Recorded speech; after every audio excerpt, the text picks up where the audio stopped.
देखो भाई, आज हम बात करेंगे इन्फेक्शन डिसीज। इन्फेक्शन को संक्रमण बीमारी, संक्रमित बीमारी। अब जो भी है मेरे को तो ज़्यादा जानकारी देखते हैं। अब टीबी है इसमें। सबसे पहले इसमें कौन कौन सी आएंगी इन्फेक्शियस डिसीज में दिखा देता हूँ मैं। टीबी आएगी, ठीक। टाइफाइड आ जाएगा। टाइफाइड के बाद मलेरिया आएगा। मलेरिया के बाद जी डेंगू फीवर आ जाएगा। डेंगू फीवर के बाद लेप्रोसी कुष्ठ रोग आ जाएगा। कुष्ठ रोग के बाद आएगा जी एड्स आ जाएगा। एड्स के बाद है जी अमीबियोसिस, ठीक। तो आज हम सबसे पहले किसके बारे में बात करेंगे? आज हम बात करेंगे टीबी के बारे में। टीबी के बारे में बात करेंगे आज, ठीक। इन्फेक्शन डिसीज में 6-7 बीमारी दे रखी हैं। सबसे पहले है जी TB.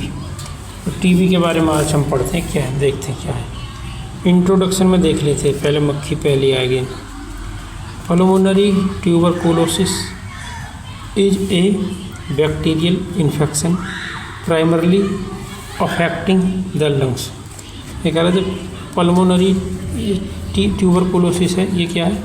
Is a bacterial infection है प्राइमरली अफेक्टिंग द लंग्स। खासकर किसको, सबसे पहले किसको ये प्रभावित करता है? या प्राइमरली सबसे पहले या खास रूप से कह सकते हैं किसको प्रभावित करेगा? लंग्स को। इन्फेक्शन डिसीज में इसमें ये नहीं लिखी गई है कि पल्मोनरी टीबी के बारे में पढ़ना है तुम्हें, या कर दिमाग वाली टीबी के बारे में, या इंटेस्टाइन की टीबी के बारे में, ठीक। ऐसे नहीं दे रखा, खाली टीबी दे रखा।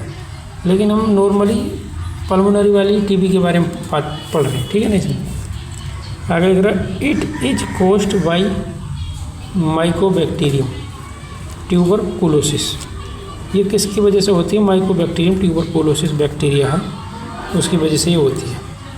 ये bacteria that can also affected other parts of the body.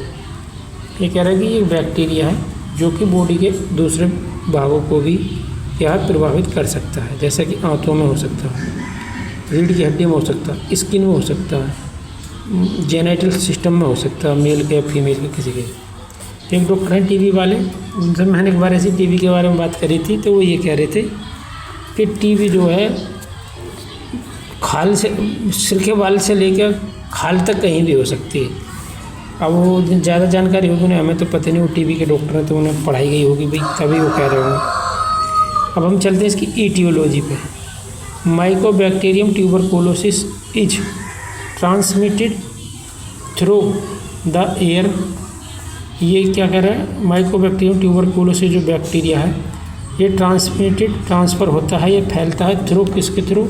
Air के थ्रू। मतलब हवा में ये इसके जो बैक्टीरिया वो उड़ते हुए तुम्हारे नाक या मुंह के द्वारा कहाँ पहुँच जाएगा? फेफड़े में। वहन जहाँ पर जब एक इन्फेक्टेड पर्सन, एक ऐसा व्यक्ति इसको पहले से टीबी हो, जब वो खांसेगा या छींकेगा तो उसके जो ड्रॉप हैं, जो बूंदें हैं छोटी छोटी, छींकने के टाइम पे जो निकलती हैं, बोलते टाइम या खांसी करते हुए टाइम पे जो मुंह से या नाक से निकलेंगी, उनके अंदर क्या है? बैक्टीरिया है, माइकोबैक्टीरियम ट्यूबरकुलोसिस, जो कि हवा में तैरते हुए कहाँ पहुँच जाएगा? दूसरे मरीज की नाक में या मुंह में पहुँच जाएगा, जिसके बाद वो धीरे धीरे कहाँ पहुँच जाएगा? फेफड़ों में। फिर तुम्हें भी दूसरे आदमी को मतलब टीबी हो जाएगी। Individual with compromised immune system, वो लोग जिनकी इम्यूनिटी पावर कम है उन्हें क्या है? Are at higher risk. वो क्या हायर रिस्क पे है, उन्हें ज़्यादा चांस है टीबी होने की। ऑफ डेवलपिंग एक्टिव टीबी के इसलिए कह रहा है ये टीबी 2 टाइप की होती है, एक एक्टिव टीबी, एक लैटेंट टीबी। एक तो वो जिसके लक्षण बॉडी में दिखाई देंगे, एक वो जिसके लक्षण बॉडी में दिखाई नहीं देते हैं। जो बैक्टीरिया है वो शांत स्वभाव में बॉडी में पड़ा रहता है, ठीक है ना। पर जब उस जिसकी इम्यूनिटी पावर ठीक है, इस टाइम पे मान लो उसकी बॉडी में है टीबी का बैक्टीरिया, तो अभी तो कुछ नहीं कर रहा। लेकिन जब उसकी इम्यूनिटी पावर कम होगी तो क्या है? फिर उसकी जो बॉडी में लैटेंट टीबी है वो एक्टिव फॉर्म में हो जाएगी, ठीक है ना। ये कहनी चाह रही है लाइन। वैसे तो इंडिया में कम से कम 60 से 70% लोग ऐसे होंगे इनकी बॉडी में टीबी का बैक्टीरिया रहता है, पर टीबी के लक्षण सिर्फ उसी मरीज में दिखाई देंगे जिसकी शरीर में जो ताकत कम होगी या जिसकी इम्यूनिटी पावर कम होगी, उसमें टीबी के लक्षण दिखाई दे जाएंगे। और जिसकी इम्यूनिटी पावर स्ट्रॉन्ग है तो उसमें जो है टीबी के लक्षण इतनी जल्दी नहीं दिखते। ठीक है ना। आगे चलते हैं। टाइप्स कितने प्रकार के? They are main 2 types of pulmonary tuberculosis. Pulmonary tuberculosis के 2 टाइप हैं, लेटेंट ट्यूबरकुलोसिस इन्फेक्शन LTB और दूसरा ATD एक्टिव ट्यूबरकुलोसिस डिसीज, ऐसा लिख रखा है। तो लेटेंट का मतलब मैंने वही बता दी, इसमें जो है जो बैक्टीरिया है वो मरीज की बॉडी में चुपचाप शांत अवस्था में पड़े रहता है, क्योंकि जो मरीज की जो बॉडी है वो इतनी, उसकी जो इम्यूनिटी पावर है इतनी स्ट्रॉन्ग है, इस टीबी के बैक्टीरिया को बॉडी में पनपने नहीं देती, दबा के रखती है। ठीक है ना। उसको पढ़ भी लेते हैं। The bacteria are present in the body, मतलब बैक्टीरिया प्रेजेंट तो है बॉडी में but are not causing symptom, पर वो क्या है, सिम्टम्स कोज नहीं करेगा, सिम्टम्स नहीं दिखाएगा शरीर में। हाउएवर, हालांकि the infection can become active over time, पर क्या है, इन्फेक्शन जो है एक्टिव हो सकता है ओवर टाइम, मतलब कुछ सालों बाद, 10-5 साल बाद जब इम्यूनिटी पावर कम होगी किसी की बॉडी की, जिसकी बॉडी में लेटेंट ट्यूबरकुलोसिस है, तो उसमें भी क्या है, लक्षण दिखाई दे जाए। एक्टिव टीबी तो वो है जिसमें लक्षण दिखाई दे रहे हैं। The bacteria cause symptoms, bacteria जो है क्या है, कोज करेगा क्या, सिम्टम्स लक्षण, जैसे खांसी, बुखार और पसीना आना, थकान, ये सब क्या है, इसकी वजह से बॉडी में ये लक्षण दिखाई देंगे। एंड कैन बी ट्रांसमिटेड, और क्या है, तुम फैला सकते हो टू अदर, दूसरों को भी फैला सकते हो जिसकी active TB. This form require medical treatment, अगर किसी को एक्टिव टीबी है तो ये इसमें क्या है, मेडिकल ट्रीटमेंट की ज़रूरत है, मतलब तुम्हें दवाई लेनी पड़ेगी। पैथोफिजियोलॉजी, ये बैक्टीरिया फैलता कैसे, बीमारी की शुरुआत होती कैसे, ही देख लेते। The bacteria enter the lungs, सबसे पहले बैक्टीरिया फेफड़ों में जाएगा। Can be engulf by mouth ना, can be engulf by immune cell, जो हमारी इम्यून सेल्स हैं वो इसको खा जाएंगी, मतलब इसको ऐसा थोड़ा मुँह में दबा लेंगे इसको, एक हिंदी में बता रहा हूँ बिल्कुल। फॉर्मिंग ग्रेनुलोमेटस ना, ग्रेनुलोमोस, और क्या है, जो इम्यून सेल है वो इसको एनगल्फ करने के बाद में ग्रेनुलोमोस क्या बना लेंगे, उसी में जो है बैक्टीरिया चुपचाप पड़ा रहेगा और तुम्हें जो टीबी के लक्षण दिखाई नहीं देंगे। उसके बाद क्या है, इनसाइड ग्रेनुलोमोस, ग्रेनुलोमोस के अंदर the bacteria can remain dormant और become active leading to tissue damage. ये कह रहा है इनसाइड ग्रेनुलोमा, जो ग्रेनुलोमा बनाएंगी कौन सी, इम्यून सेल्स, तो क्या करेंगे वो, the bacteria can remain dormant, या तो बैक्टीरिया सुप्त अवस्था में पहुंच जाएगा। डोरमेंट का मतलब, डोरमेंट पीरियड को बोलते हैं सुप्त अवस्था, मतलब वो कुछ गड़बड़ नहीं करेगा तुम्हें। ठीक है ना। आगे बोल रहा become active leading to tissue damage, ये ऐसा भी हो सकता है कि जो अंदर जिस फेफड़ों में पहुँचा है वो क्या है, फेफड़ों के जो टिश्यू हैं उनको डैमेज करना शुरू कर देगा। आगे लिख रही है तीसरी पॉइंट में, TB can spread through the blood stream, TB blood stream के थ्रू भी फैल सकती है टू अदर ऑर्गन, दूसरे ऑर्गन में, जैसे कि फेफड़ों में थी तो फेफड़ों से हो सकता है तुम्हारी रीढ़ की हड्डी में चली जाए, मतलब दिमाग की झिल्ली में, या आंतों में चली जाए, ऐसा भी हो सकता है। Causing causing extra pulmonary manifestation, ये कह रहे कोजिंग एक्स्ट्रा पल्मोनरी मैनिफेस्टेशन, ये कह रहा है कि फेफड़ों से निकलने के बाद जब उसी आदमी के, जब मरीज के जो बॉडी के दूसरे पार्ट में जो टीबी हो जाएगी ब्लड के थ्रू फैल गए, तो क्या हो जाएगी, एक्स्ट्रा पल्मोनरी टीबी के लक्षण भी तुम्हें दिखाई दे जाएंगे। और जैसा कि मान लो तुम्हारे फेफड़ों से पहुंच गई हाथों में, तो फिर तुम्हारे पेट में दर्द, पोटी बार बार आ सकती है और पोटी में ब्लड आ सकता है, ये लक्षण भी दिखाई देने लगे, जिसको बोलते हैं एक्स्ट्रा पल्मोनरी मैनिफेस्टेशन, मतलब एक्स्ट्रा पल्मोनरी के सिम्टम्स भी दिख सकते हैं। क्लिनिकल मैनिफेस्टेशन में देखें, मतलब जब तुम्हें टीबी हो जाएगी तो कौन कौन से लक्षण बॉडी में दिखाई देंगे। तो सबसे पहले है जी खांसी, परसिस्टेंट कफ, लगातार खांसी, परसिस्टेंट मतलब लगातार। आगे है वैसे कंसिस्टेंट भी क्या है, उसको भी लगातार के रूप में यूज कर देते हैं कुछ लोग। अगर पर यहाँ नहीं करेंगे उसको कंसिस्टेंट परसिस्टेंट यहाँ पे लिखेंगे तो सही रहे। ओफन विद स्पूटम प्रोडक्शन, अक्सर इसमें क्या है बलगम का प्रोडक्शन होता है खांसने पर। हेमोप्टोसिस, कफिंग अप ब्लड और ब्लडी स्पूटम, इसमें क्या है कफिंग खांसी आएगी, अप ब्लड बाहर आएगा खांसी में, और ब्लडी स्पूटम खून के साथ मिक्स में क्या है बलगम आएगा। वेट लॉस, वजन कम हो जाएगा। अनएक्सप्लेन्ड वेट लॉस, अनएक्सप्लेन्ड का मतलब तुम समझ नहीं पाओगे, तुम्हारा वजन कम होता रहेगा, खासकर चेस्ट का वजन कम होता है। चेस्ट जो है तुम्हारी पसली दिखने लगेंगे तो समझो, ठीक है ना। सबसे पहले चेस्ट का मांस जो गायब होता है टीबी वाले। फटीग का मतलब थकान, जनरल वीकनेस एंड फटीग, और मतलब थकान कमजोरी तुम्हें महसूस। फीवर में क्या हो जाएगा, लो ग्रेड फीवर, धीरे धीरे फीवर तुम्हारा जो 24 घंटा तुम्हें बना ही रहेगा। ऐसा हो सकता है 24 घंटा में थोड़ी बहुत देर को ना रहे, नहीं तो ज़्यादातर तुम्हें बुखार से महसूस होता रहेगा हर पर तुम समझ भी नहीं पाओगे तुम्हें टीबी है। इसलिए किसी को धीरे धीरे बुखार रहता है तो उसको हेपेटाइटिस बी, सी या HIV या टीबी ऐसी जांचें करा लेनी चाहिए एक बार। Specially in the afternoon and evening, ये कह रहा है बुखार रहेगा लो ग्रेड का, पर कब रहेगा, खासकर दोपहर के बाद या शाम में, ठीक है ना। नाइट स्वीट्स, रात में पसीना बहुत ज़्यादा है।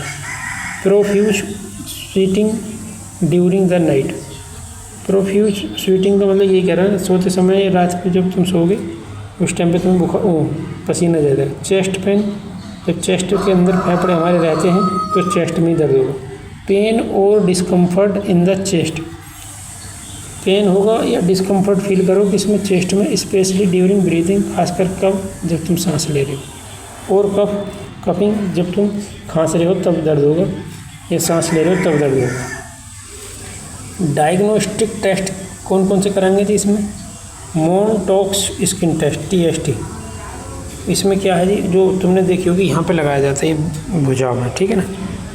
अभी मेरे हाथ में फ़ोन नहीं, मैं तुम्हें दिखाता हूँ, यहाँ मेरी बाँह दिखाई दे रही है, इसके ऊपर स्किन में उसको इंजेक्ट कर देंगे, ठीक है ना। उसको पेंसिल से गोल गोल कर देंगे, फिर उसको 72 घंटा बाद उसको मेजर कर लेंगे। इसमें कह रहा है major delay type hypersensitivity response to TB antigen, इसमें क्या है टीबी का एंटीजन है उसके प्रति हमारी बॉडी की कितनी सेंसिटिविटी है उसको चेक करें, ठीक है ना। अगर हमारी बॉडी उसके प्रति सेंसिटिव होगी, कितनी ज़्यादा होगी वो देख लेंगे। जो मैं बता रहा हूँ कि जो इसमें एक इंजेक्शन टाइप का रहता है, उसमें भी एक तरीके से टीबी के बैक्टीरिया ही रहते हैं, शायद कम पावर के रहते हैं वो, वैक्सीन टाइप की समझ लो उसको। जब उसको अपनी बॉडी मरीज की बॉडी में लगाएंगे किसी की भी, और तुम्हारी बॉडी में पहले से टीबी के बैक्टीरिया एग्जिस्ट करते होंगे तो क्या है इन्फ्लामेशन टाइप हो जाएगा तुम्हारी भुजा में, जहाँ पे ये मोनटॉक्स के इंजेक्शन लगा, ठीक है ना। और ये ब्लड में नहीं मिलना चाहिए, इसके कभी प्रैक्टिकल करने का मौका मिले तो मैं बताऊँगा तुम्हें, ठीक। आगे बोले इसमें चेस्ट एक्सरे, चेस्ट एक्सरे में क्या है confirm the presence of mycobacterium tuberculosis. Chest X-ray में भी जो चेस्ट स्पेशलिस्ट हैं वो देख के बता देंगे, कंफर्म कर सकते हैं कि हाँ टीबी है ही नहीं या नहीं। Nucleic acid amplification test, NAAT, इसको नॉट विधि बोलते हैं, जो आजकल अपने उत्तर प्रदेश में छोटे हॉस्पिटल है CHC या डिस्ट्रिक्ट लेवल पे जो टीबी की जांच होती है वो इसी विधि से होती है, ठीक है ना। Nucleic acid amplification test, NAAT विधि बोलते हैं इसको। डिटेक्ट्स टीबी DNA, इसमें जो है जो टीबी का DNA है बैक्टीरिया को इसको डिटेक्ट करते हैं। मैनेजमेंट को बोलते हैं प्रबंधन का मतलब किसी चीज़ को प्रबंध कैसे करेंगे। अभी टीबी तो हो गया, उसको कैसे हम प्रबंध करेंगे, ये हमारी बॉडी से भग जाए मर जाए टीबी का बैक्टीरिया, इसको कैसे रोकेंगे समझ। तो सबसे पहले एंटी ट्यूबरकुलर ड्रग चलेंगे, कॉम्बिनेशन चलती है, इसमें एक टैबलेट नहीं चलती, 3-4 टैबलेट एक साथ चलती है। कॉम्बिनेशन थेरेपी चलती है एंटीबायोटिक्स के साथ क्या जो इसमें दवाई चलती है वो खुद एंटीबायोटिक्स है, और कुछ जो सिम्टोमेटिक मेडिसिन है वो लिखेंगे, जैसे बुखार है तो बुखार की लिख देंगे, बाकी जो टीबी के बैक्टीरिया मारने की मेडिसिन है वो तो चलेगी, जैसे लाइक आइसोनियाजाइड, रिफाम्पिसिन, इथाम्बुटोल और पायरिजिनामाइड, ठीक है ना। और इसको याद रखना तो आई मैंने करी तो थी, एक एस के नाम से और होती है, इसमें लिखा नहीं, रिफाम्पिसिन, इथाम्बुटोल, पायरिजिनामाइड। ये DMLT में एक मास्टर ने हमारे बताई थी, लेकिन इसमें हम लिखी नहीं है, वो एस नाम से और शायद कोई टैबलेट रहती है इसमें। ये 3-4 मेडिसिन है जो मिक्स चलती हैं। इसमें कुछ दवाई ऐसी हैं जो एक महीने चलने के बाद एक मेडिसिन बंद हो जाएगी, फिर 2 महीने चलती रहेगी, दवाई चलती रहेगी, तो फिर एक और दवाई कम हो जाएगी। ऐसे करते करते लास्ट में सिर्फ 2 टैबलेट चलती रहेंगी लास्ट तक, ठीक है ना। ये रहती है डायरेक्टली ऑब्जर्व थेरेपी, इसको बोलते हैं डोट, DOT। ये गवर्नमेंट हॉस्पिटल में जो फार्मासिस्ट है उसकी जिम्मेदारी रहती है इसके कोर्स को पूरा कराने की। इसमें करो एंश्योर सुनिश्चित करो patient take medicine as prescribed. ये फार्मासिस्ट को सुनिश्चित करना पड़ेगा जो गवर्नमेंट हॉस्पिटल में है, CHC PHC या डिस्ट्रिक्ट लेवल पर, कि जो डॉक्टर ने हमारे यहाँ जो MBBS MD या TB के स्पेशलिस्ट बैठे हैं, वो डॉक्टर ने जो दवाई लिखी है क्या वो दवाई मरीज ने प्रॉपर खाई है जैसे डॉक्टर ने लिखी है या नहीं। ये किसकी जिम्मेदारी रहती है? ज़्यादातर फार्मासिस्ट की रहती है। अब फार्मासिस्ट भी ऐसा तो है नहीं उसके घर पर जाके खिलाएगा, लेकिन हाँ ऐसा हो सकता है कि फार्मासिस्ट तुम्हें कॉल करके पूछ सके कि तुमने दवाई खाई या नहीं खाई। हो सकता है वो डेली भी पूछ सकता है, या हो सकता है कि वो हर दूसरे तीसरे दिन तुम्हें कॉल करके तुम्हारी जानकारी लेता रहे कि तुम दवाई खा रहे हो टाइम पे या नहीं। अगर इसमें एक भी खुराक छूट गई नहीं तुम्हारी एक टाइम की भी, तो ये समझ लो तुम्हारा जो पूरा कोर्स है 3 महीना के 6 महीने वो ख़राब हो सकता है। क्योंकि ब्लड के अंदर इन जो टैबलेट के अंदर जो API है, एक्टिव फार्मास्यूटिकल इंग्रेडिएंट, ये केमिकल है, वो तुम्हारे ब्लड में हर वक्त मौजूद रहना चाहिए। अगर थोड़ा सा भी टाइम बैक्टीरिया को ऐसा मिल गया कि तुम्हारी बॉडी में जो दवाई की परसेंटेज है वो कम हो गई, तो जो बैक्टीरिया धीरे धीरे दवाई मार रही थी, ये कमज़ोर कर रही थी उन्हें, वो दोबारा से पनप सकती है। इसलिए इस डोट विधि को अपनाया जाता है, ठीक है ना। अगर तुम किसी प्राइवेट डॉक्टर को दिखा रहे हो तो वहाँ के जो फार्मासिस्ट हैं या डॉक्टर वो इस बात का ध्यान रखेंगे, या उनका कोई चेला चपाटा या कंपाउंडर कह लो, या फार्मासिस्ट कह लो, या नर्स कह लो, वो इस बात का ध्यान रखेंगे कि तुम दवाई लगातार खा रहे हो या नहीं खा रहे हो। हालांकि रखते नहीं हैं, ऐसा गवर्नमेंट बोलती है, पर कौन रख रहा है, ठीक है। अब ये है आइसोलेशन का मतलब जिस मरीज को TB है उसको अलग रूम में रखो, चाहे माँ हो पापा हो कोई भी हो, ठीक है। खाना पीना उसके वहीं, तो कपड़े उपड़े सब अलग रखो। मॉनिटर एंड फॉलो, मॉनिटर का मतलब यही कहनी चाह रही कि उसके बीच बीच में जांच कराते रहो और उसको देखभाल रखो, फॉलो जैसे जैसे डॉक्टर ने दवाई बताई है, या कब आना कब नहीं आना, कौन सी जांच करानी है, उन सबको क्या फॉलो करते रहो, ठीक। पढ़ भी लेते हैं। Regular clinical and radiological assessment. Regular का मतलब लगातार, क्लिनिकल एंड रेडियोलॉजिकल मतलब चिकित्सीय एंड रेडियोलॉजी बोले तो मतलब एक्सरे वगैरह जो है, CT स्कैन या जो भी वो कराएं, उनकी जांच लगातार कराते रहो। इवेलुएट जांच कराते रहो। ट्रीटमेंट इफेक्टिवनेस, और जो ट्रीटमेंट है तुम्हारा इफेक्टिव फ़ायदेमंद हो रहा है या नहीं हो रहा। प्रिवेंटिव थेरेपी क्या है? For individual with latent TB to prevent progression to active disease. ये कह रही है किसी को लेटेंट TB है, फॉर इंडिविजुअल, उन लोगों के लिए विद लेटेंट TB, जिनको latent TB to prevent progression to active disease, मतलब उनको इस बात का ध्यान रखना चाहिए ताकि उन्हें लेटेंट TB से एक्टिव TB ना हो जाए। इसको क्या रोक के रखना, इसको कैसे रोक के रखना तो वो तो डॉक्टर ही बताएं, ठीक है ना। अभी टॉपिक यहीं ख़त्म हो जाता है। इसमें क्या क्या हमने देख लिए, देख लेते हैं। इंट्रोडक्शन देख लिए, ईटियोलॉजी देख ली, टाइप्स देख लिए, पैथोफिजियोलॉजी देख ले, क्लिनिकल मैनिफेस्टेशन या साइन एंड सिम्टम्स भी लिख सकते हो यहाँ पर। डायग्नोस्टिक टेस्ट कौन कौन सी जांच कराएंगे डॉक्टर वो देख लें। मैनेजमेंट या ट्रीटमेंट कैसे करेंगे वो ये देख लें, ठीक है ना। इतना बड़ा टॉपिक है, अभी वीडियो बंद करते हैं अभी, ठीक है ना।